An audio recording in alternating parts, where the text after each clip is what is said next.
Hello everyone, it's Kit Carson, and you know, I'm the Pizzaman. I sit here in front of Angelina's and I talk to the rock stars, the heroes, and the gods. And tonight not sure, maybe a legend once in a while. I have a young man with me tonight that I can't wait for the world to get to meet. What is your name, sir? Sit with Kit. Everybody wants to sit with Kit. Yeah. This is Robert the Doll. This is Robert the Doll. And anybody that doesn't know Robert the Doll has a long history. Long history. How old is Robert the Doll? Robert the Doll is about 120 years old. 120.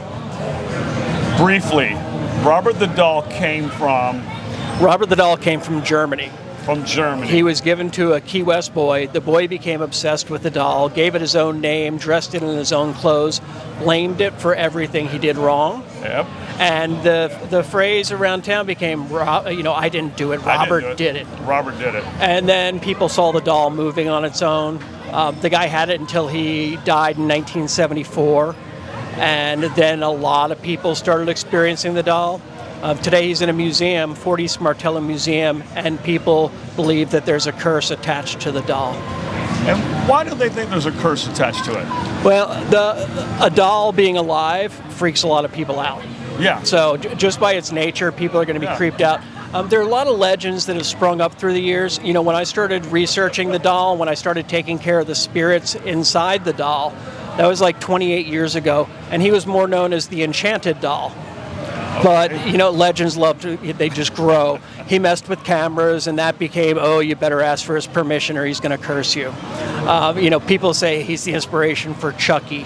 And what that's done is brought a lot of negative energy to him at the fort, and there are entities that feed on that negativity. So now what we have an innocent child spirit in the doll, but we also have some not so good spirits who protect that entity. Wow, that's in a nutshell. It's we could talk about it for hours. And Robert the Doll originally lived on Eaton Street. Eaton Street. Yeah, it's the artist house bed and breakfast now. Right. I've stayed in like 3 of the rooms of that house. Have you ever stayed in the turret room? I did. How did it go? It went well. I got a really good night's sleep. We did a seance in there one night. How did that go? Well, it was incredible because it didn't seem like anything happened. Right. We all did it, and we tried for like 30 minutes, and it was the night that Robert was going to appear on Strange Universe. It was like his TV debut. Oh, okay. And so we do everything, and nothing happens. And then I kept looking upstairs because I saw something peeking down, and the guy who was leading the seance said, "Why don't you go up?" And I started to go up and something blocked me. It was like a force field blocked me. And I tried again. It was like walking into a brick wall. And he said, "Why aren't you going up?" I said, "You try." And he had the same thing happen. He said, "Let's try it together." We walk up and I swear it was like we popped a bubble and there was chaos in that room, in the very turret. And it looked like rags, like dish rags, flying all around, shooting out the windows, and things were like rattling.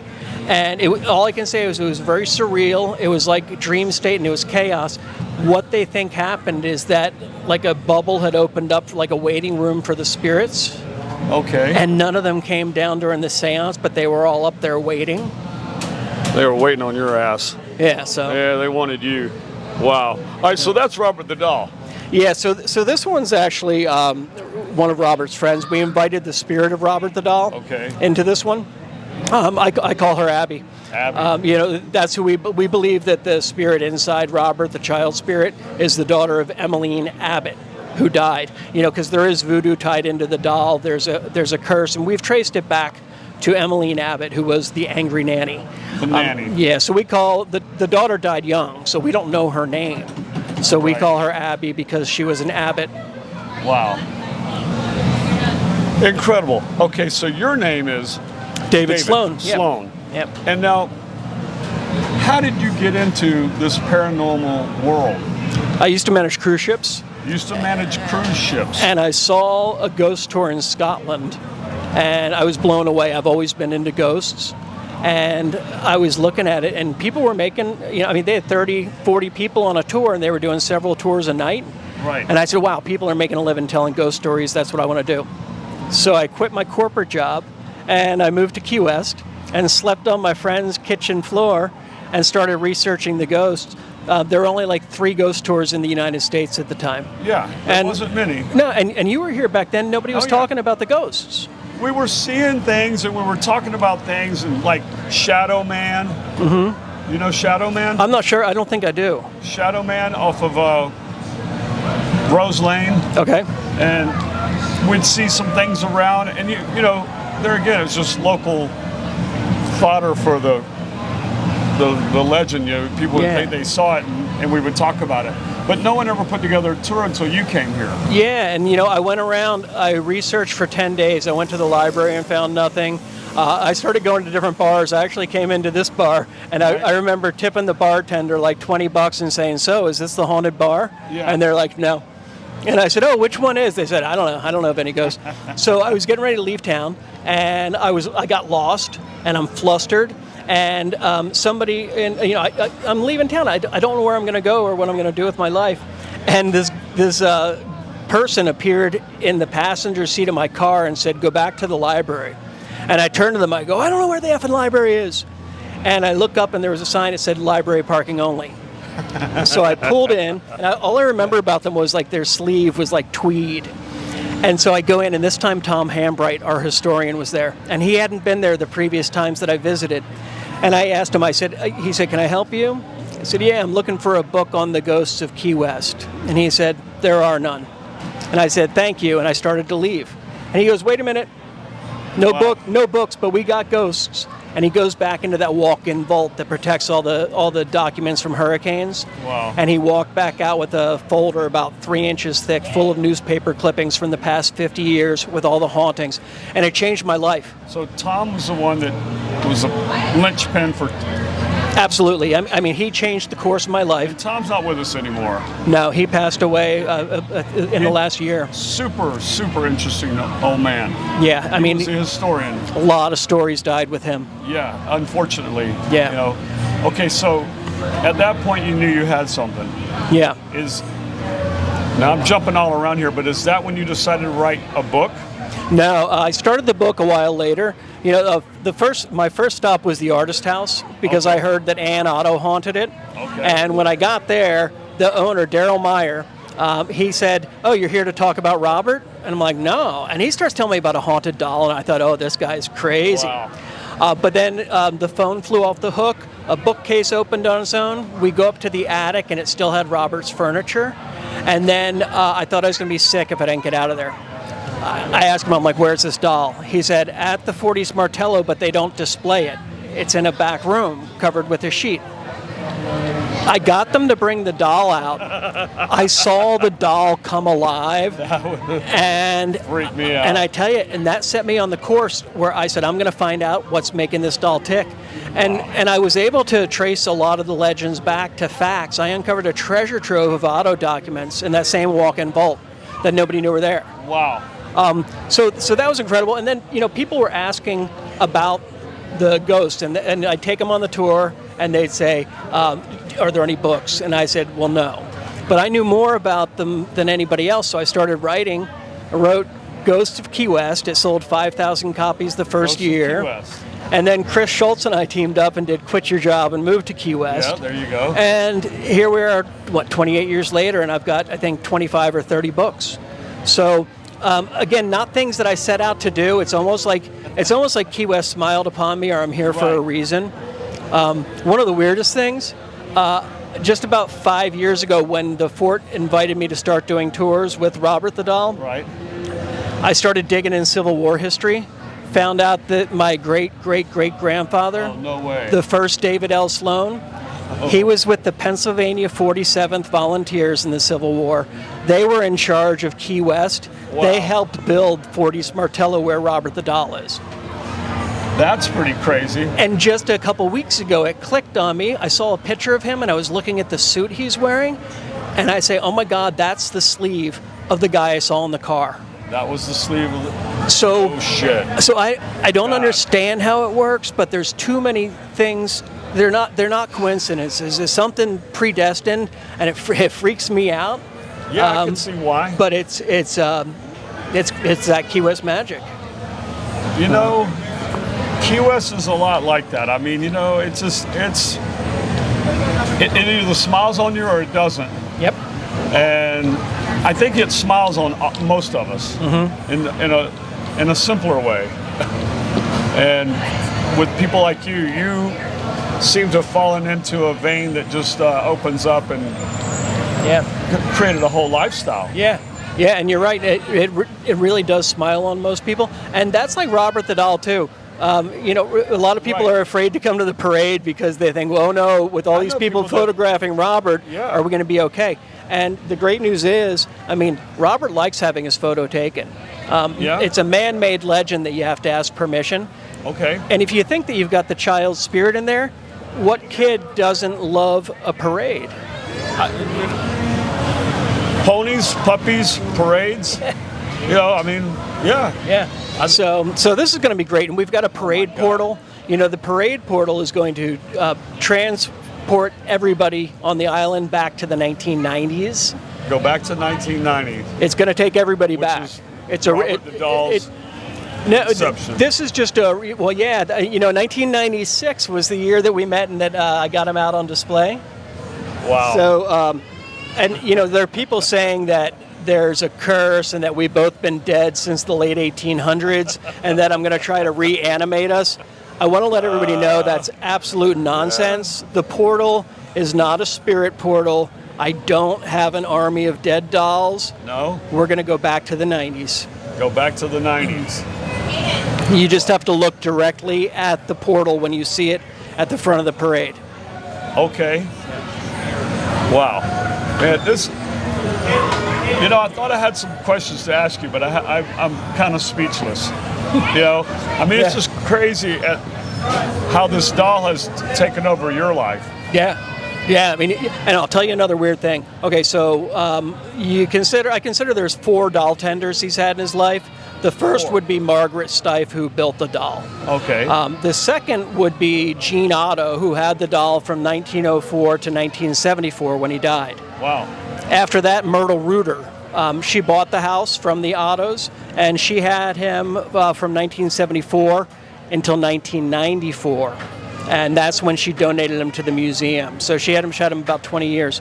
And then about a year after she died, I showed up at the museum, and I've been caring for his spirit ever since. The museum takes care of the artifact. Right. I just work I work alongside the museum, taking care of the spirits. So you do tours there now? We do tours there at night, yeah. We do the Robert the Doll experience. My company's Ghost Key West. So you started a ghost company tour. You don't have that anymore? No, I gave that to Ted, who has it's the original Key West Ghost Tour, and he's got a good team. Ted's one of those people who's totally into history and who's also totally into the ghosts. So Ted Sharkey, okay. I think you know him. I don't know that I know him. I know a Ted that does tours, and I'm not sure if it's your tour or not. Southernmost Ted is another great ghost tour guide. Yeah, and that's why when I talk about ghost tours, I don't say, hey, go on my tour, go on my tour. Right. I started a free haunted directory at hauntedkeywest.com so people can read all about all the different ghost tours and also find haunted hotels, haunted bars, all of that cool stuff. And really explore all the aspects of Haunted Key West. Nice. That's on Rose Lane. Who do they think that the shadow person is? There's a few different legends. It was some guy from like the turn of the century, and he's always, you'll take a picture and you won't see him, and it'll show up in a photo. But I often, when I walk by there, I'll just take a picture down that lane just to see if I can get him.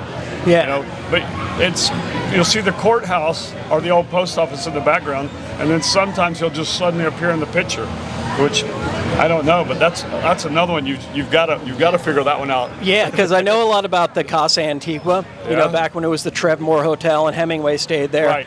But it used to be the auto shop below, right. And they'd have batteries that exploded. Yeah. So there were some people who died from that, and there's supposed to be someone who got electrocuted. They had like an umbrella, and they were standing on the balcony, and they laid it down, and it hit the wire.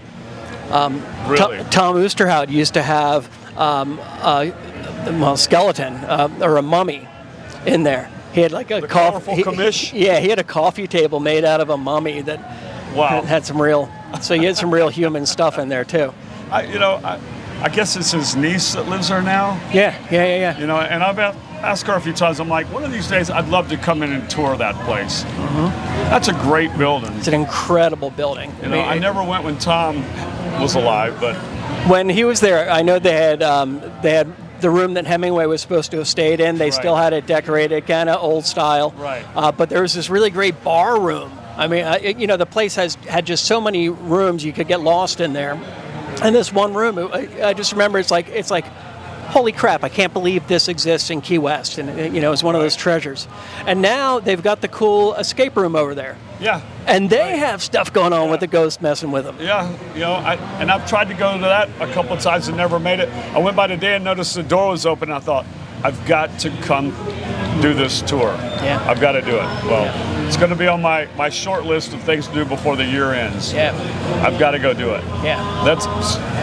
So, any other entities or anything else in Key West that you're chasing or after? There's so much going on, and I deal a lot with the spirits at 40's Martello, but we've started looking into the old jail.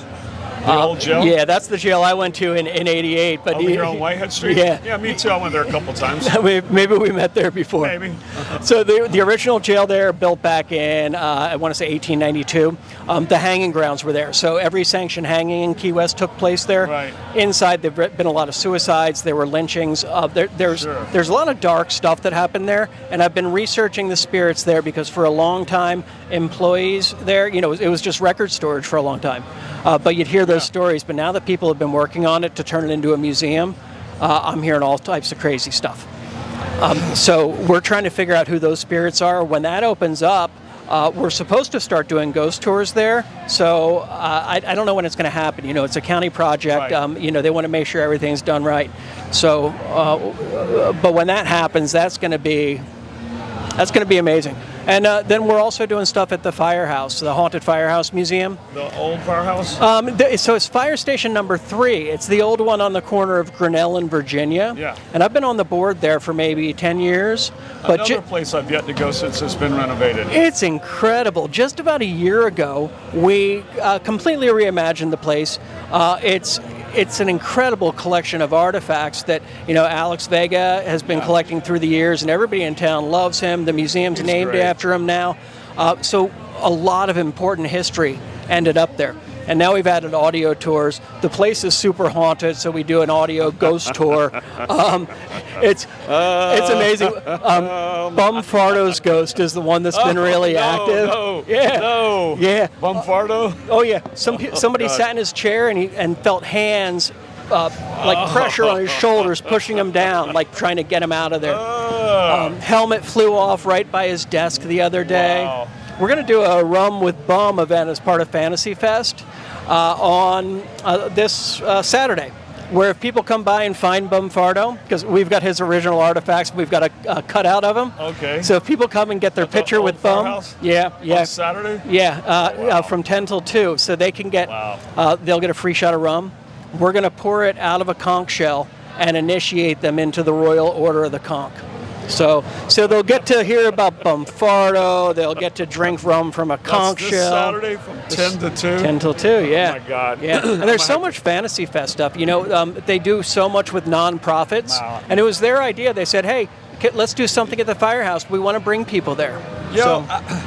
And there again, it's one of the things that I was super happy whenever the project started. And, Alex is a great guy. I knew he would be fantastic to be in charge of it. And I always want to go, and I just never quite go. I rode by there the other day, and I'm like, I thought I saw something where you could audio tour it. Yeah. And I'm like, this is all in now. I've got to come here. So yeah, and it's just an incredible experience. 2 floors of exhibits. Yeah. And just the stories behind fires in Key West, it really shaped the way the island is today. You doing okay, buddy? Do you take him a lot of places? Or do you? No, not really, because for the most part, the spirits are up at the museum. Right. And with this parade, it was a very interesting situation because we want to give the doll the energy of the Right. parade, but the artifact is much too fragile. Yeah. So, I mean, and he's in a protective case with an alarm, and every time they move him, they're putting their star attraction at risk. Yeah, So as time goes on and he gets more popular, it's like no, they just can't do that, with their insurance policies and all that. So what we decided to do, I mean, people feel Robert's curse all over the world.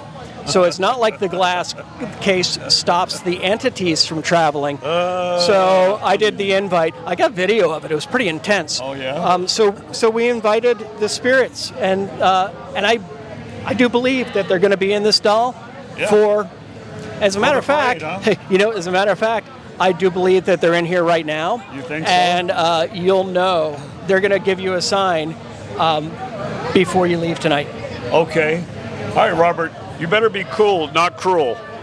I want the cool kid. They said they're just going to break something small, nothing consequential. Okay. All right, fair enough. I like the sound of broken glass. It's all right. That's what you'll get. That's what I'm going to get, huh? All right. Well, I have so many friends that are so freaked out and sketched out about that doll that they just cannot be anywhere near it. Yeah, well, I want to assure everybody they're perfectly safe at Fantasy Fest. They don't have to ask permission to take photos. If they show up and look at the portal, everything's going to be fantastic. I'm not afraid, but I do feel like there is something to it, and there's something going on. Without doubt. I mean, I would never be a naysayer ever, because I know there's too much energy in the world and it just doesn't go away. Yeah, and I don't understand it. And a lot of people, if somebody says, "Hey, I don't believe," I'm like, "Yeah, absolutely. I don't blame them." I would have been like that too. I've just had too much happen. So, right. It's fascinating. It is fascinating. So, can I pivot a little bit and just ask, where the hell did you come from? You said you came from the corporate world. Yeah. You were managing cruise ships. Yeah, I went to college at FIU for hospitality management. Okay. And I was a manager at the Grand Bay Hotel in Coconut Grove. Okay. And I was a chef's apprentice at the Colonnade Hotel. So I kind of worked through all of that. And then when I graduated, I went to Premier Cruise Lines, which had the big red boats. We were like the Disney cruise before Disney. And we had the characters on board, 3 and 4 day family cruises. And I was assistant hotel manager and then got promoted to general manager. And then after 4 years, it was like, corporate politics, all that stuff. I was still pretty young, so I was 26, and that's when I... Yeah, you were very young. That's when I moved here. Wow. And it's, and again, I don't think I chose it. So many strange things happened that set me on this path. Well, great-great-grandfather, the sleeve might have pulled you around a little bit. Yeah. Wow. Yeah. So are you a Florida kid? Were you born and raised? No, so I was born in Pennsylvania, in Philadelphia. And something strange about that. Myrtle Reuter, the last doll tender, she was born in Philadelphia, came to Key West. She's got some German bloodlines. Joseph Otto, he was the first Otto to come over to the United States. He emigrated to Philadelphia, and then he joined the Army and was brought to Key West. Him and my great-great-great-grandfather would have been in the Dry Tortugas at about the same time. And it's interesting because there's a legend with Robert that says that the grandfather bought the doll from somebody on a trip back from the Tortugas who made those types of dolls. And it's not true. I mean, the grandfather was dead before the doll arrived, and we know he's a stife. But it's a weird legend, and I'm like, why? Who started that legend? It's been around. It was in some newspaper articles before I even got here. So it wasn't anything to do with you. No. But somebody started this legend. No. Yeah. So it was being told, and I think one day we'll find out. Well, I'm just amazed at how much this doll has, the things that it has just created around it. Yeah. The stories, the legends, the things that apparently just come out of nowhere. It's just bizarre to me. And Ozzy Osbourne's freaked out by him, blames him for all of his misfortune. Ozzy Osbourne. So Ozzy had the pleasure of meeting Robert the Doll, or did he just... Yeah, they featured him. I had introduced Jack Osbourne to Robert when we were filming Haunted Highway together. Okay. And they weren't featuring Robert in that, but we filmed at 40 Martello. And then he ended up bringing his dad back. I wasn't here when that happened. Yeah. But after that, that's when Ozzy got the staph infection in his thumb that almost killed him. Pneumonia almost killed him. Cracked his head open. Now Parkinson's. So he's in the press said that he blames everything on Robert the Doll. And I tried playing Ozzy for Robert. I play music when we're setting up. So I crank an Ozzy. He didn't seem to like it at all. No. So I started playing Motley Crue. I was playing their first album, and he seemed to like it. I played it for an entire month. On the 30th day, we get a reservation for Vince Neil, and I'm looking at it. I'm like, no way. I'm like, Vince Neil wouldn't use his real name anyway. And then I'm doing the check-in. Sure enough, Vince Neil and his girlfriend show up on the tour, and it was like 30 days to the day. It was Easter Sunday. Wow. And I'm just looking at it. I'm like, oh my God! And Robert the Doll summoned Vince Neil. That had to be the late '90s. Was that what? No. This was just maybe 3 years ago. Really? Yeah. Vince likes coming down here. He comes down here. I know he used to come down a lot. I used to see him a lot, but I haven't. Well, with the shows, I forgot. He's been back a number of times. Who other famous people has Robert the Doll met? So Brian Slagle, the founder of Metal Blade Records. Okay. He's a big Robert the Doll fan. We have one of the mini Robert the Dolls at his Metal Blade Museum in Las Vegas, and he has weird stuff going on in there. Wow. I used to have a picture of Eddie Munster hanging in part of the fort. Yeah. And because I'm a big Munsters fan, Butch Patrick's really cool. So you ever get accused of looking like Butch Patrick? A little bit? I was Eddie Munster one Fantasy Fest. I'm sure you were. Yeah. and so I took the picture down, and it was autographed. It said like "Best Wishes." I got it at a Paracon. Okay. And so I put it away when I was doing some spring cleaning, and about a week later, Butch Patrick shows up at the fort in the afternoon. And he brought an autographed picture of himself, autographed to Robert the Doll. And again, it's like the timing of that. How often is Butch Patrick in Key West? What are the chances of him going to see Robert the Doll and bringing an autographed picture? I don't know about this doll sometimes. Yeah. Tim, I'm having reservations about this whole interview now. Yeah. You know what I think we need to do? We need to get you out of the fort. Yeah. We'll get you on the VIP experience. That way you get the guided tour for 30 minutes. Okay. You get to sit down in Robert the Doll's room for 30 minutes and hear the true story. Okay. Do some paranormal experiments with them. And then we turn off all the lights in the fort, give people spirit boxes, dowsing rods, all types of equipment, and let them go out on their own for an hour doing their own investigation. Fair enough. I think it's right up your alley. I think I'm going to have to do this, Tim. Yeah. Oh, my goodness. Yeah. Wow. Well, I've only lived here damn near 40 years, and I've heard about this doll. I've stayed in this room at that artist's house. I think it's time I just go have another experience. I think so. I think Robert the Doll's taking over here. Yeah. He's doing something weird. Would you like to hold them and feel the energy? Sure. Let's do this. All right. Is there any special instructions from Robert? Keep the head up, hold the butt. All right, Robert. All right, Robert. Yeah. You're mine now. You guys look pretty Anything you want to say to the camera? All those people out there in paranormal land. Wow. There's going to be some people freaking out about this. It's kind of an interesting doll. Yeah, and I tell you, when you, this one looks a lot like the artifact. Right. The spirits. When we did the transfer of spirits, I swear I felt the doll get heavier, and there was somebody there that we didn't even know.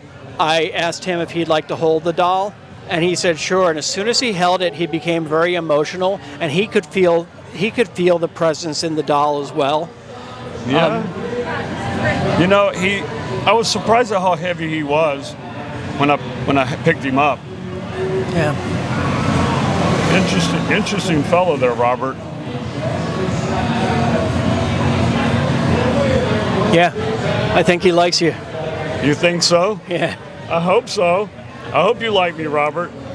Man, This is a little more than I bargained for, but Yeah, not quite the evening you were expecting. no, not really. And it's gonna be interesting to see what the rest of the evening brings on now. Yeah, keep me posted on what happens, and then I promise you, it is very safe during Fantasy Fest to look at us. And have you been on the Fantasy Fest app? I have not. They got a really cool app that makes it really easy to plan things instead of carrying a big piece of paper around. Yeah. You can select the events that you want to do, and it makes you your own personal calendar. Oh wow, that's cool. So, and they have that at fantasyfest.com where you can. So, as far as the VIP tours at the fort, when do you do those? Every night we have them. Every night? There's me and a team of doll tenders. We've got Right. Dan and Matt and Dax. Okay. And they're all great. Okay. They're all totally into the Well, paranormal. I'm gonna have to schedule a night to go out there. Yeah. It's something else. Take a couple hours off work and go out and see what Robert's doing out there. Yeah, I tell you, you won't be disappointed. I mean, I've seen him in the fort. I think I've seen him out there once or twice in his little glass bubble that he lives in. Yeah, and you can see them during the day. People can go up Yeah. there and see the doll, and they've got a little signage on the wall. It's not a guided tour, and you won't get the full history. Yeah, I think that's what I did. I just went in and saw him. And that's really cool. They got a cool gift shop too. Yeah. But then, so we take over at night, and so we do them at 9 o'clock every night. Wow. And the VIP is a 2-hour experience, and we tell the haunted history. We use equipment to try to bring the spirits out. We have a lot of stuff happen. All right, I think you need to take Robert back. Yeah. Are you feeling it? All right, come with me, baby. Come on, Robert.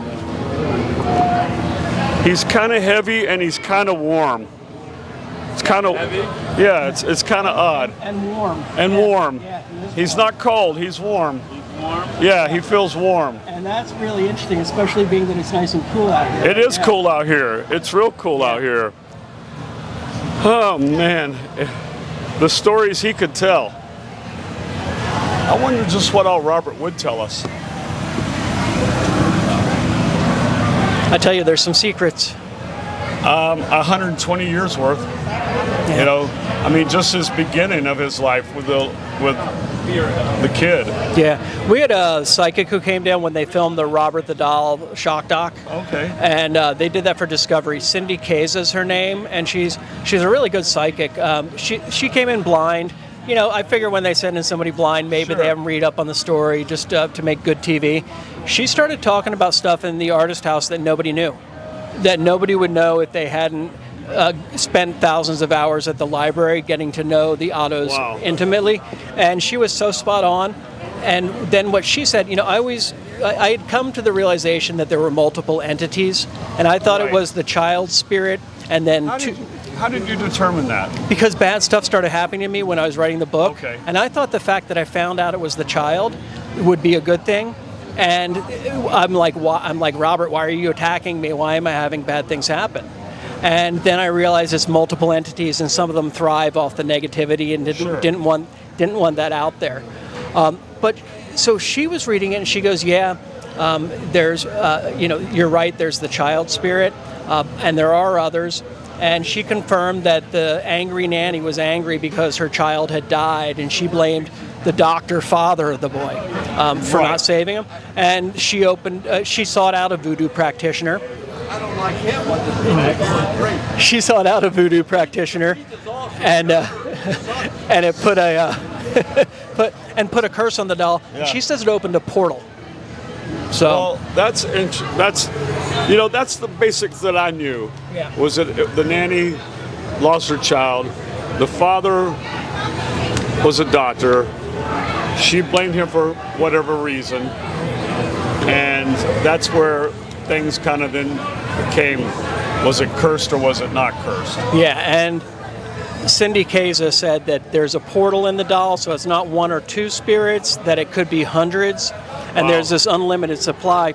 So what we have happen is if people go to the museum and disrespect the little girl, Yeah. then it's almost like she'll tag them with like some sticky tar, and then the other entities come out of the portal and follow those people home.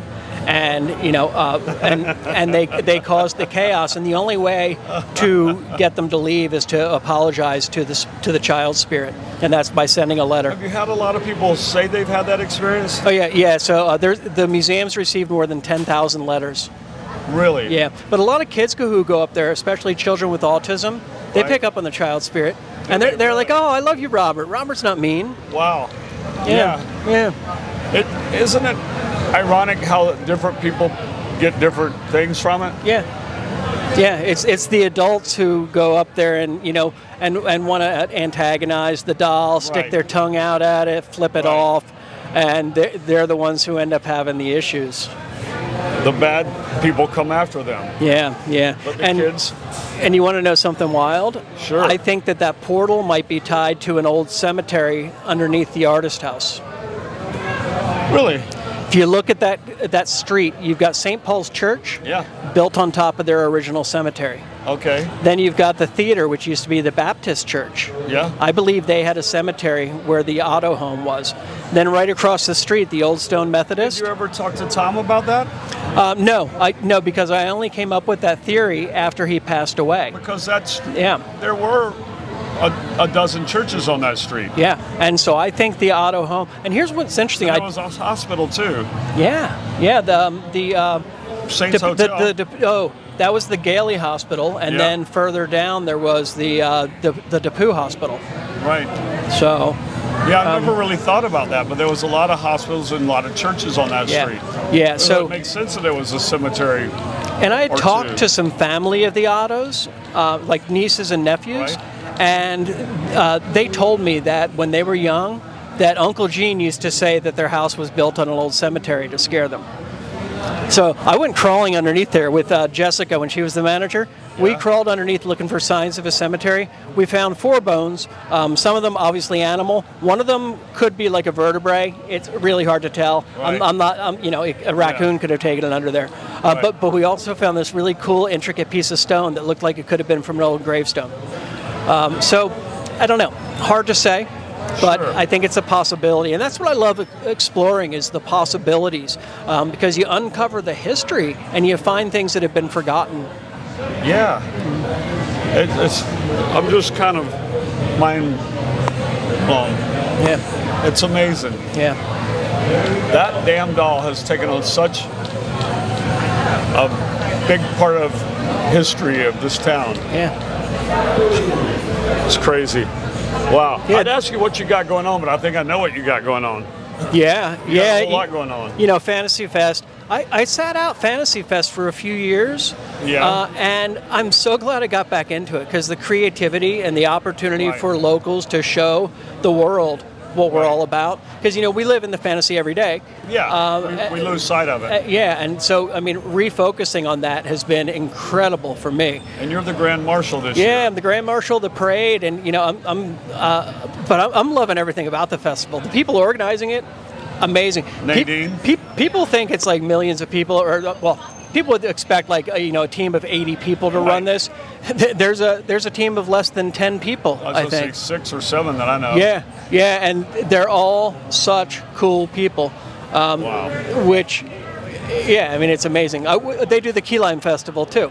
Right. What year is this? This is. This is the 45th 45th. 45th Fantasy Fest. And do you know who started it? Yeah, that was Tony Falcone. Yep. And I think Joe Liska maybe. Yep. So Key West Aloe, Fast Buck Freddy's. Right. And it was a slow time. That was the whole idea was Yeah. after hurricane season, kind of before the holidays. It was dead down here, and it was a good time to have a festival. Yeah. I was here it was in the single digits. Because I came here in '85. When you're that young, you don't realize how things will grow up around you, or you'll grow up around them. I had no concept of it when I moved here. What brought you down here? Basically, Rick's. I had a good friend in college that was best friends with Mark Rossi, and so I came down to help him run the bar, and ended up moving one door down to a pizza shop. That was in 1988. Was there already pizza here? There was. There's been a shop here since the mid-'70s. It'd been here for about 10 years. It was completely different. Was that the Garden of Eden, or there was a pizza place like? There was back here in the back. There was for a short time back in Alice's Alley. There was a pizza shop called. Oh man, I knew it until you asked. That's what I do I too. keep wanting to say it was something real earthy, like what the hell was the name of that? I'll remember whenever you leave. I feel like the sign's hanging in the Green Parrot. Yeah, maybe. Yeah, because for a long time they had one of my original signs on the ceiling in there too. Whenever I changed out a sign one time, it somehow ended up back there by the pool room or something. That's the best museum to be in. Yeah, that's a good one. Yeah, that's pretty crazy. A slice of life. Ah, yeah. Slice of life. Yeah, good job. Yeah. We talk about this too sometimes, my wife and I. It's like, you wish there was a book that would go down the street and tell each store what it is now and what it was all the way back to when it first started. Because, I mean, I've been here a long time and I'm losing sight of what some places were. And there's some places I still call it the old name because I just can't remember the new name. It's just, and it's funny, it just changes. And don't you love, like, you can walk around today and when a place changes what it is, the flashbacks that you have, and it's like the memories, like, I remember this at this place, and this, and this, and this, and that's what I think is so cool about the longer you're in Key West. It's like, wow. Well, like on the 100 block, I used to go eat at Shorty's. A lot of people don't realize Shorty's Market used to be Shorty's Diner, and it would open at 5:45 in the morning, and I would go eat there a lot of mornings. And then later on, I started going on the 100 block to El Cacique, which is now Pacific Jewelers. But before that, it was the GE store where you bought appliances. I mean, it's amazing at how things just keep evolving and changing. Yeah. I mean, even across the street at Irish Kevin's. That was the parking lot for the Budweiser plant. Ramos. Yeah, Ramos. And right next door was the bank, which was his building, and that was his office. That's where Ramos had his office. Yeah, and it's just amazing at the history in this town. Back when that was the bank, it had some really interesting stories. Because they closed, and it was like the guy who had been running it disappeared, and they said he had lost his memory. And he showed up somewhere else, and after like 10 years, they found where he was. I mean, there's all these really wacky stories associated with it. And then Carly Simon and James Taylor at one point tried to buy it to turn it into a bar. I'm glad that they went. Hey, settle down. Hey, settle down, Robert. Don't be. Leave that bottle alone. That was pretty good. Yeah, I don't know that I would have taken all those safes out of there if I was Chris. I like that little one that was in the wall, that little round one. Yeah. That was a really cool little safe. Yeah, they call them cannonball safes. Yeah, that thing was awesome. Yeah, very heavy. Yeah, I saw him take it out that day with a freaking forklift on the back of a 5-ton truck or something. Yeah. I mean, it was pretty incredible. Yeah, imagine them trying to move it back in the day. A team of oxen. Yeah. I'm sure is how I got there. Yeah. That's just crazy. And I think they were upstairs. Like one of the big safes used to be upstairs. Right. My back hurts just thinking about it. Yeah. Hey, Robert. Hey. Robert did it. We're going to blame that. It's totally on you, Robert, without a doubt. Wow. All right, so your next biggest thing is Grand Marshal of the Fantasy Fest Parade. I'll be at the Firehouse on Saturday, the Firehouse Museum, 10 till 2, doing the Rum with Bum. Right. So if people want to come by, ask about Fantasy Fest and or say hello, I'll be there. And then the parade's going to be incredible. Everything with Fantasy Fest. And, one of the messages to get out to the rest of the world, they think because of the hurricanes in Florida that Key West is closed. And, we're absolutely open for business. Not a single place here is closed because of a storm. We're fine. So Fantasy Fest is happening. Yeah, and we will lose that Tampa, Orlando group, without a doubt. And we'll lose some of the North Carolina people. But I think with every cancellation, there'll be somebody taking that reservation. Yeah, You yeah, know, our biggest thing is we just got to hope for good weather.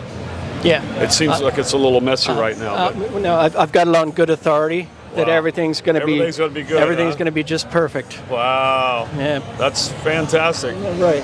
All right, well, good luck with the Fantasy Fest parade. I know you don't need luck. Smiles on you. Yeah, and be fine. it's great to catch up with you and Likewise. and I love the opportunity to sit with Kit. Well, listen, I tell all my guests the same thing.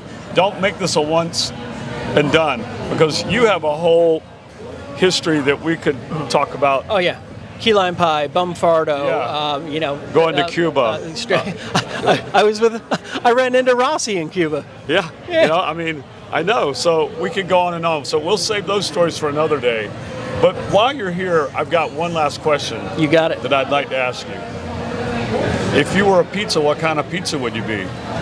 I'd be your kind of pizza. Okay. Hey, Robert the doll, what kind of pizza would you be? Curious as to what Robert would be. Let's think about that for a second.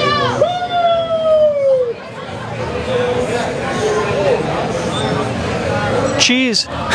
Cheese. Robert would be cheese. Cheese it is. Wow. Well, Yeah, he'd probably actually pepper it up a little bit, put some spice in it, a little thing from the probably put Caribbean. Some crushed red peppers on there. Yeah, some crushed red peppers, maybe some. Yeah. Wow. What kind of pizza would you be? I'd be cheese. Yeah, yeah. I think you can't go wrong with cheese. And I've been enjoying pizza without cheese too, just the Yeah. crust and the sauce. Oh, okay. So when I do that, what I do is I call it freaking the slice, where we pull the cheese off. Mm-hmm. That's a jailhouse term for freaking your cigarettes, but whatever. So pull the cheese off, put a little extra sauce on there, and onion and green pepper, and heat it back up really nice and toasty. Delicious. Yeah, Delicious. Yeah. That's what I do that periodically when I don't want cheese. yeah. That know? sounds incredible. Oh man, it's great. I started eating the pizzas without cheese, and I did it the first day, and I lost a pound. And I Yeah. joked to my wife. I said, hey, we need to go eat more pizza without cheese. We ate another one. I lost another pound. Well, And I was eating half of a large pizza. Sure. So, yeah, and it tastes great. Absolutely. People sometimes ask me, because I've been doing this so long, there is nothing wrong with anything you want to put on pizza, in my opinion. My go-to Dead is babies. cheese. Huh? Dead babies. Yeah, well, maybe. Do you think I was going to say pineapple? Well, we get a lot of those. But my go-to is whenever I'm really wanting to sauce up, I love anchovies, onions, and green olives. That's one of my favorites. What's the strangest thing you've ever tried on a pizza, or the most non-traditional thing you've Well, tried? Banana. We did banana, and it's actually not bad. Interesting. I used to take this however you want, but there used to be a young dancer that used to come in, and she'd always get ricotta and anchovy. And we made a lot of jokes about that slice. But whatever you want to put on there. So I'm good with it. Yeah. I think I made some of the early dessert pizzas back when I first started. Using applesauce and cinnamon and honey. I did a lot of things like that. Nobody liked it but me.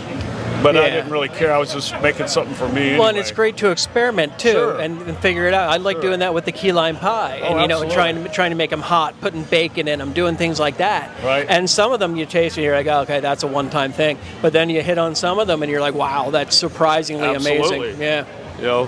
All right. So before we get on any other subjects, I'm going to leave it with Fantasy Fest and Robert the Doll, Yeah.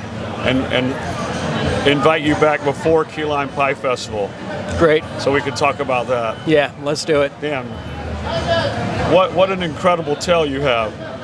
Yeah, it's an interesting life. I feel I'm very grateful for. As well, you should be. Yeah.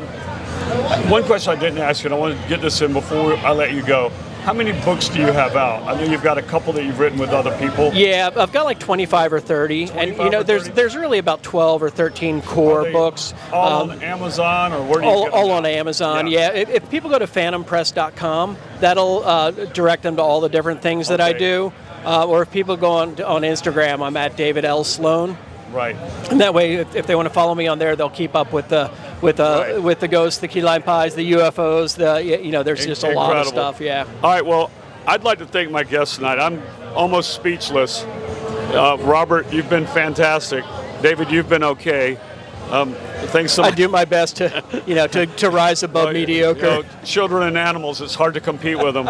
And when you have a Robert the doll, I don't even know how you compete with Yeah, that. Robert's a little bit of both. Yeah, absolutely. All right, well, I want to thank you for coming. I Please come appreciate back you having again. me. Yeah. To all my fans, please subscribe if you haven't already. That's all I've got for now. I've got to go get my head together. Thank you. Have a good good luck. night. Sit with Kit, sit with Kit.